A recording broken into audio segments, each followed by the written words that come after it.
के जम्मू कश्मीर दौरे पर हैं। माना जा रहा है कि जम्मू कश्मीर को आतंकवाद की आग में दोबारा झोंकने में जुटे आतंकियों को वो सख्त संदेश देंगे।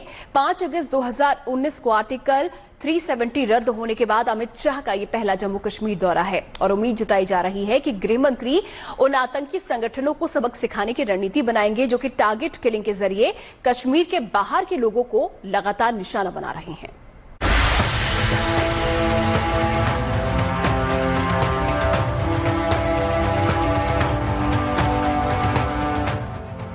श्रीनगर एयरपोर्ट पर उपराज्यपाल मनोज सिन्हा और दूसरे अधिकारियों से गर्मजोशी से मिलते अमित शाह का ये दौरा कोई आम दौरा नहीं, बल्कि जम्मू कश्मीर से अनुच्छेद 370 हटने के बाद पहला दौरा है।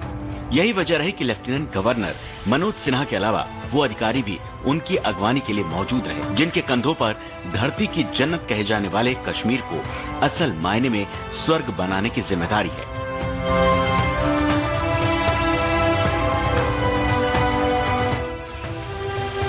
अमित शाह का ये दौरा कोई रूटीन दौरा नहीं है, बल्कि उनका मकसद कश्मीर की वादियों से चुन चुनकर उन कांटों को बाहर करना है जिनको हमारा पड़ोसी पाकिस्तान एक बार फिर आतंकवाद के सहारे बिछाने में जुटा है। 2 साल पहले विशेष दर्जा हटने के बाद जम्मू कश्मीर के मुद्दे पर अलग थलग पड़ा पाकिस्तान आतंकवाद के जरिए घाटी की अमन शांति में फिर खलल डालने की कोशिश कर रहा है, जिसका नतीजा ये है कि पिछले कुछ महीनों से घाटी में आतंकी घटनाओं में इजाफा हुआ है।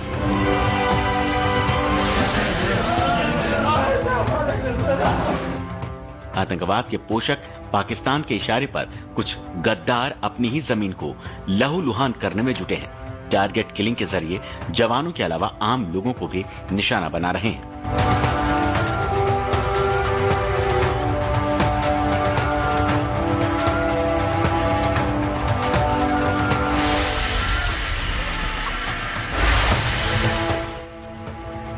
इस साल अब तक कंगाली से बुरे दौर से गुजर रहे पाकिस्तान की शह पर आतंकियों ने 103 हमले किए हैं, जिनमें 32 जवानों के शहीद होने के अलावा 26 नागरिकों की मौत हुई है। हालांकि जम्मू कश्मीर में अपने नापाक मंसूबों को अंजाम देने के दौरान 137 आतंकी भी मारे गए, जिनमें स्थानीय आतंकियों के अलावा घुसपैठ के जरिए सीमा पार से आए पाकिस्तानी आतंकी भी शामिल थे। दहशतगर्दी और विकास दोनों एक साथ संभव है क्या? आप बताइए मुझे, संभव है? हो सकता है क्या? कभी नहीं हो सकता।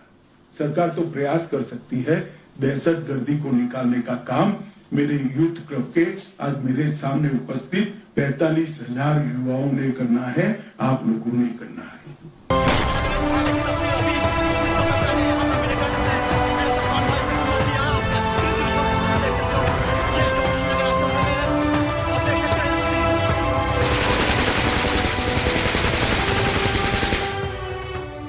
कश्मीर घाटी में इन्हीं आतंकी घटनाओं के बीच अमित शाह के 3 दिन का दौरा अहम हो जाता है।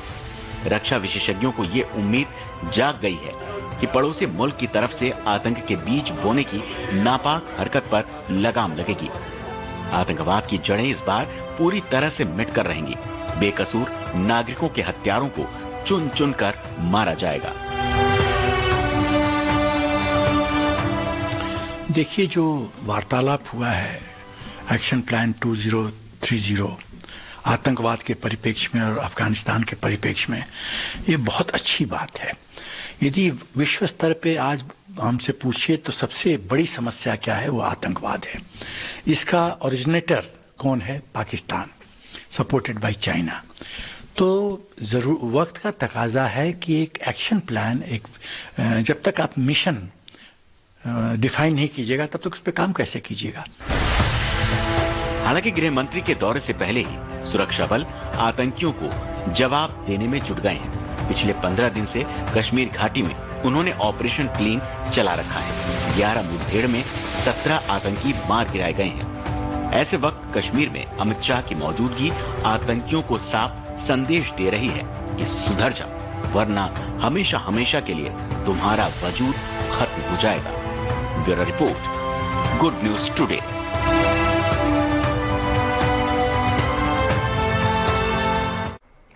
जम्मू कश्मीर में आतंकियों की तरफ से एक नया ट्रेंड शुरू हुआ है। सुरक्षा बलों पर हमले के अलावा अब बेकसूर नागरिक भी उनके निशाने पर आ गए हैं और इस तरह के हमलों के पीछे उनका मकसद क्या है, ये किसी से छिपा नहीं है। उसी मंशा को नाकाम करने के लिए गृह मंत्री अमित शाह शहीद परवेज अहमद डार के घर पहुंचे और गम में डूबे उनके परिवार से मुलाकात की।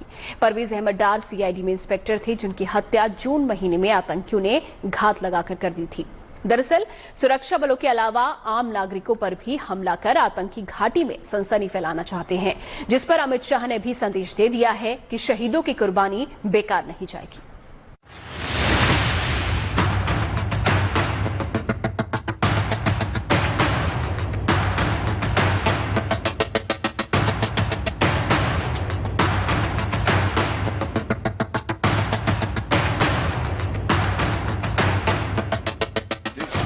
जम्मू कश्मीर के नौगाम में गम में डूबा ये मकान सीआईडी के शहीद इंस्पेक्टर परवेज अहमद डार का है, जहां 22 जून से मातम पसरा है। परवेज अहमद की शहादत को याद करके उनके परिवार के सदस्यों की आंखें नम हैं। उन्हें आंखों के आंसू पहुंचने के लिए गृह मंत्री अमित शाह श्रीनगर एयरपोर्ट से सीधे पहुंचे। अपने जम्मू कश्मीर दौरे की शुरुआत अमित शाह ने शहीद इंस्पेक्टर के परिजनों से मुलाकात करके की। 4 महीने पहले परवेज अहमद डार ने देश की सुरक्षा में एक प्रहरी की भूमिका निभाते हुए अपनी जान न्योछावर कर दी। सीआईडी के ऐसे ही वीर और जाबाज अफसर के परिवार के हर सदस्य से अमित शाह मिले। इस दौरान गृह मंत्री ने इंस्पेक्टर परवेज अहमद की पत्नी फातिमा अख्तर, बेटी और बेटे को ढांढस भी बताया। उन लोगों से अमित शाह ने यह भी कहा कि पूरे देश को परवेज अहमद की बहादुरी पर गर्व है। परिवार से 20 मिनट तक चले इस मुलाकात के दौरान गृह मंत्री ने शहीद की पत्नी को सरकारी नौकरी से जुड़े आधिकारिक दस्तावेज भी सौंपे। इस दौरान जम्मू कश्मीर के उपराज्यपाल मनोज सिन्हा, केंद्रीय मंत्री जितेंद्र सिंह और डीजीपी दिलबाग सिंह मौजूद रहे। इसी साल 22 जून की शाम इंस्पेक्टर परवेज अहमद आतंकी हमले में शहीद हो गए थे। आतंकियों ने हमले को उस समय अंजाम दिया जब वो मस्जिद में नमाज अता करने जा रहे थे। तब 2 हथियारबंद आतंकवादियों ने सीआईडी के इंस्पेक्टर परवेज अहमद डार पर घात लगाकर अंधाधुंध फायरिंग की। गोली लगने की वजह से वो शहीद हो गए।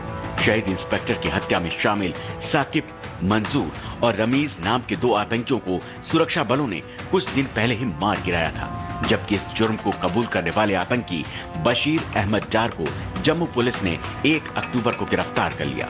हालांकि इंस्पेक्टर परवेज अहमद पर हमला करने वाला एक आतंकी अभी भी फरार है। हाल ही में आतंकियों ने श्रीनगर में रहने वाले कश्मीरी पंडित माखनलाल बिंदरू की भी हत्या कर दी थी।